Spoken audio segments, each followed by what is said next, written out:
2025 সালে 4 জুলাই ইতিহাসের এক বিরল মুহূর্ত। 50 বছর ধরে মাটির নিচে চাপা থাকা বিশ্বের বৃহত্তম টাইম ক্যাপসুল খোলা হলো।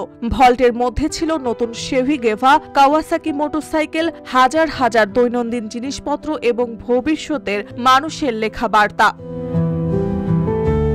1975 সালে স্থানীয় দোকানদার হার্লন ডেভিসন 45 টন ওজনের কংক্রিট ভল্টে এই সংরক্ষণ করেছিলেন। ভল্টে রাখা হয়েছিল গাড়ি, মোটরসাইকেল, দৈনন্দিন ব্যবহারযোগ্য সামগ্রী এবং একটি বিশাল কংক্রিট পিরামিডের আড়ালে হাতের লেখা বার্তা। 50 বছর ধরে নিস্তব্ধ থাকা এই ভল্টে 1970-এর দশকে আমেরিকার জীবনধারার এক জীবন্ত চিত্র লুকিয়েছিল। ভল্ট খোলার পর শুধু যন্ত্র নয়, মানুষের জীবনযাপন, সংস্কৃতি ও সময়ের ছাপ উঠে এসেছে। গিনেসেও এটিকে সর্বকালের বৃহত্তম টাইম ক্যাপসুল হিসেবে স্বীকৃতি দিয়েছে। অতীতের এক ছোট্ট মুহূর্ত আজ আমাদের চোখের সামনে জীবন্ত হয়ে উঠেছে, ইতিহাসকে আরো কাছের করে তুলেছে।